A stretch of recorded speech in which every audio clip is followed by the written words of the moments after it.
ఇంటి పేరు వదులుకుంటాం కాని ఆస్తి వదులుకో. నా కూతురు పేరు మీద రాయిస్తాను అంటేనే మళ్ళీ ఇంట్లో అడుగు పెడతా వదినా. అప్పుడు నా కూతురికి విలువుందనుకుంటాను. పిన్ని, నాకు మానసి ఏ ఆస్తి తీసుకురానవసరం లేదు.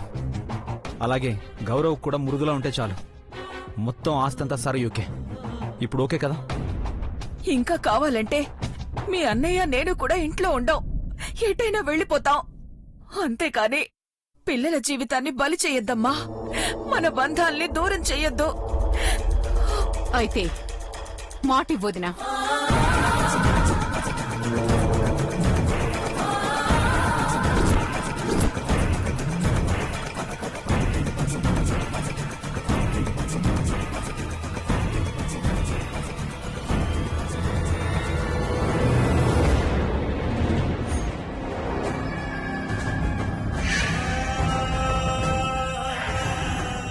మాటిస్తున్నాను, ఆస్తి మొత్తం సరియు పేరు మీద రాయిస్తాను. లోపలికి రా కోమలి. రా నాన్న, అమ్మ అమ్మ తీసుకొస్తుంది. కోమలి అమ్మగారు వస్తున్నారు నాన్న. పంతులు గారు, కార్యక్రమం పూర్తి చేయండి. అలాగేనమ్మా.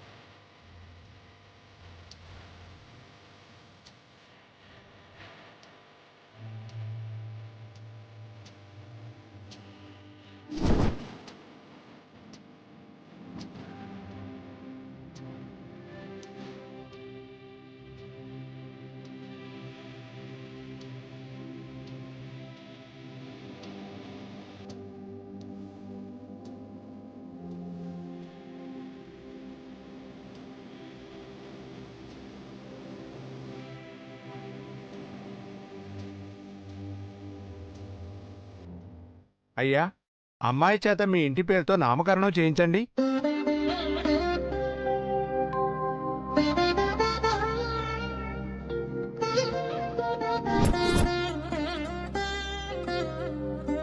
అయ్యా, పేరు రాయించండి.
చూడమ్మా, ఈ క్షణం నుంచి వీళ్ళిద్దరూ నీ కన్న తల్లిదండ్రులతో సమానం.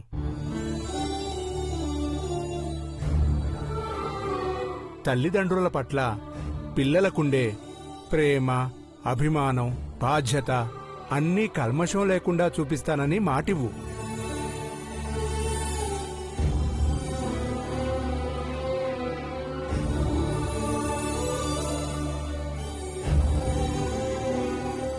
చూసుకుంటాను. ఈ క్షణం నుంచి ఈమె మీ కన్న బిడ్డతో సమానం. కన్నబిడ్డ పట్ల చూపించే ప్రేమను చూపిస్తూ ఈమె బరువు బాధ్యతల్ని స్వీకరిస్తున్నామని మాటివ్వండి. స్వీకరిస్తున్నాం. ఇప్పుడు అమ్మాయిని పేరు పెట్టి పిలవండి. కామినేని మృదుల.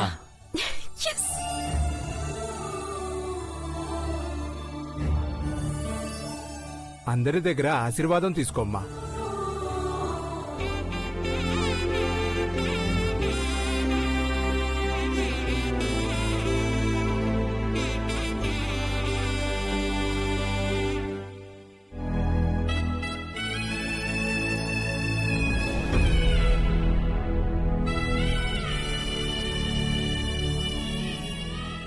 ఏ జన్మలో ఏం పుణ్యం చేసుకున్నాను అమ్మా. నా మీద ఎంత దయ చూపించారు.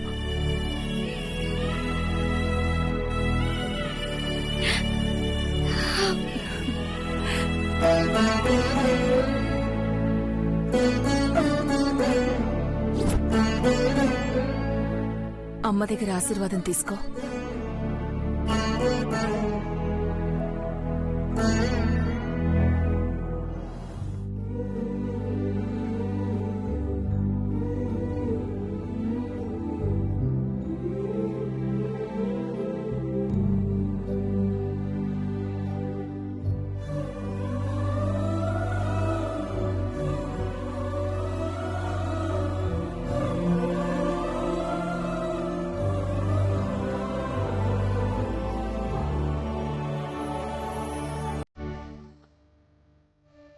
ఏ పిచ్చా నీకు? నా కళ్ళకు మొక్కుతావేంది? మొక్కని అమ్మా, అసలు నువ్వే లేకపోతే అదెక్కడుంది? దానికి మొదటమ్మవి నువ్వేనమ్మా.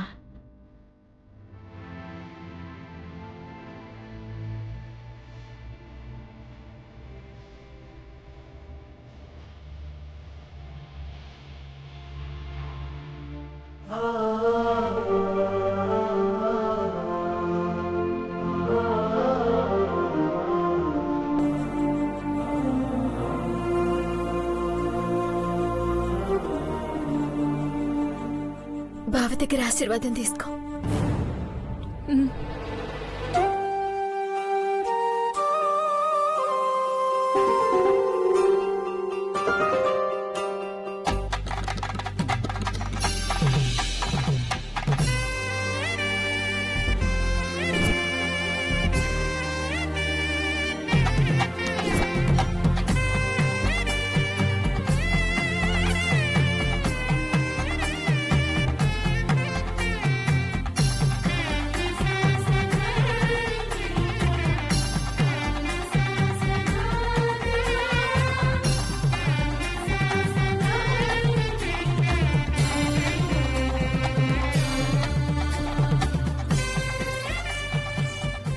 కంగ్రాట్స్ మృదులా. ఓహ్ సారీ కామినేని మృదులాదేవి గారు, కంగ్రాట్స్.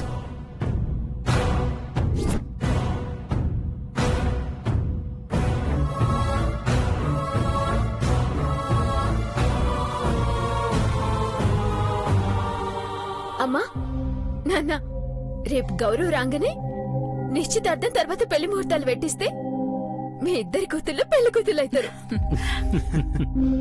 మృదులా, ఊహ తెలిసినప్పటి నుంచి ఇంటి బాగు తప్ప ఏదీ పట్టించుకోలేదు. నీ జీవితం గురించి ఆలోచించు తల్లి.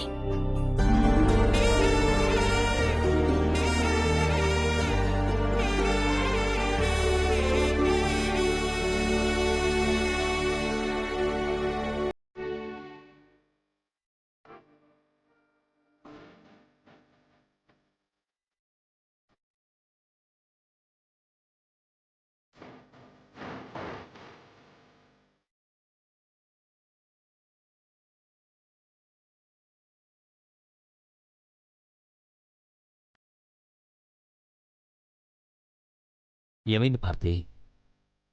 కళ్ళలో నీళ్ళేంటి? ఏం చెప్పమంటారండి?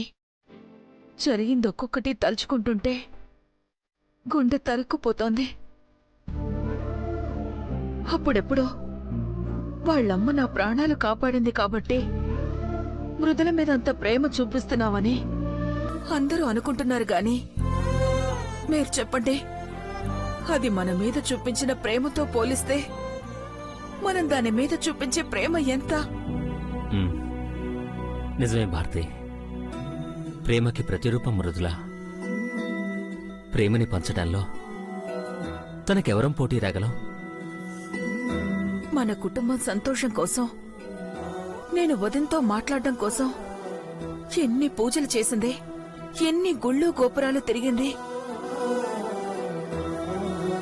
చిన్నప్పటినుంచి నా చేతుల మీదుగానే పెంచాను. అయినా నా ముచ్చట తీరలేదండి. ఈ బంగారు తల్లిని నా కడుపున పుట్టించలేదేంటి భగవంతుడా అని ఎన్నిసార్లు మొక్కుకునుంటానో. ఇన్నాళ్లకి నా కోరిక తీరింది.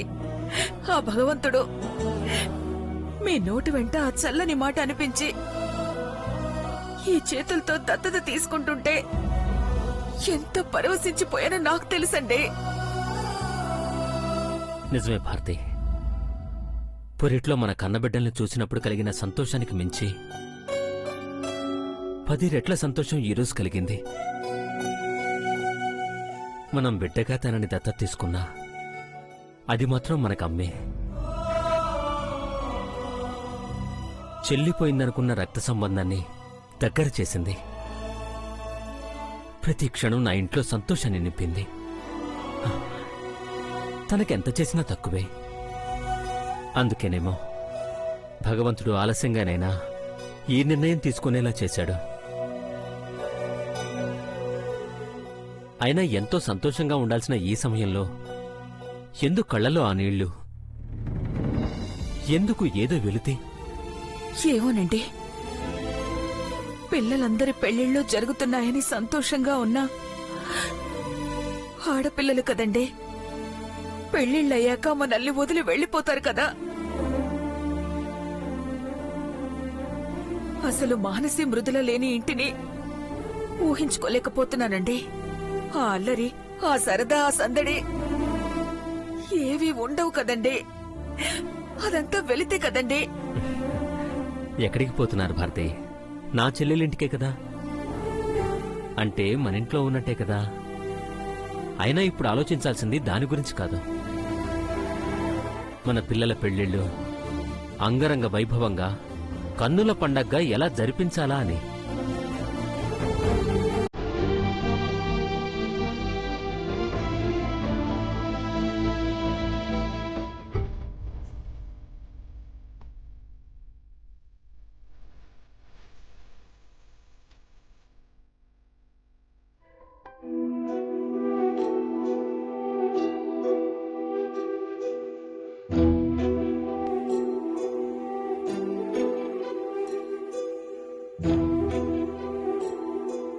కల్లో నిజమో అర్థం కావడం లేదు.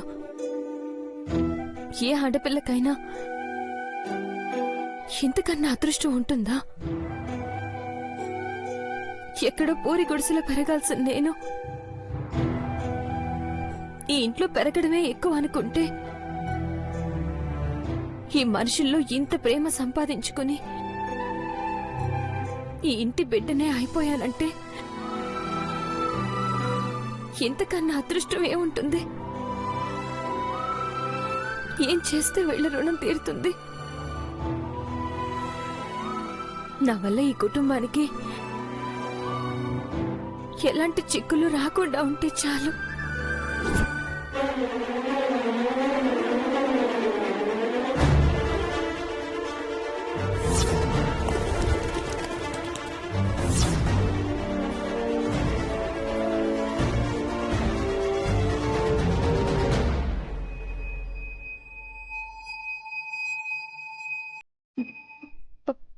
పావురం ఏక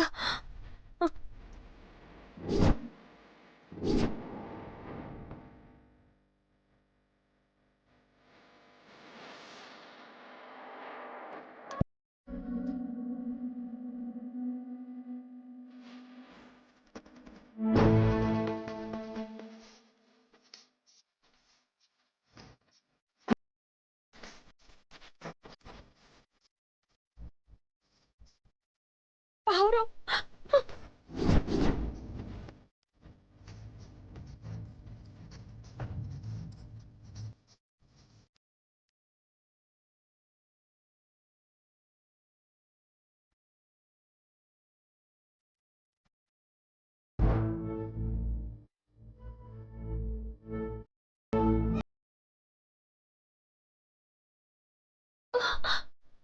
పావురం పావురం ఎక్కడుంది?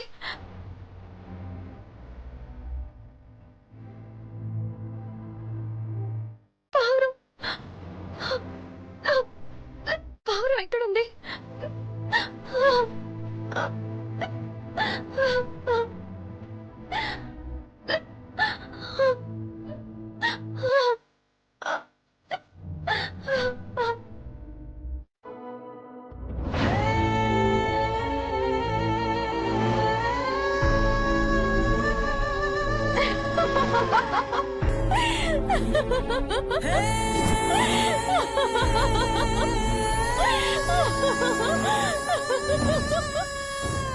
పావురం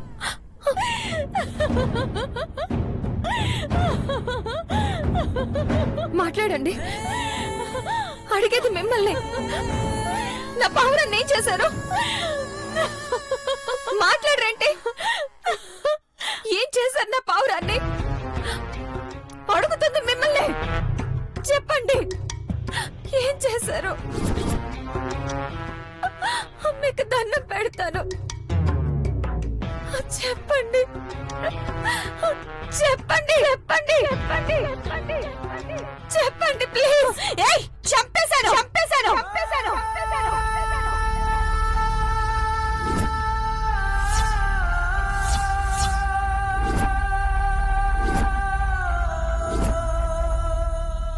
చంపేశారా? అవునే, చంపేశాను. ఎందుకు ఇంత పని చేశారు? మీకేదైనా కోపం ఉంటే నా మీద చూపించాల్సింది. పాప నోరు లేంది, అది మీకేం అన్యాయం చేసిందని చెప్పేశారు? చెప్పండి చెప్పండి. అవునే, దానికి నోరు లేదు, నీకు నోరు లేదు. దానికి నోరు లేకుండానే నీకు మధుకి మధ్య రాయబారాలు నడిపింది. నీకు నోరు లేకుండానే మా అత్త మామల్ని బుట్టలు వేసుకొని ఈ ఇంటి దానివైపోయావు కదా. ఆ పావురాన్ని చంపినట్టు నిన్ను కూడా చంపితే గాని నా కోపం చల్లారదే. చావవే, చావు, చావవే. నో.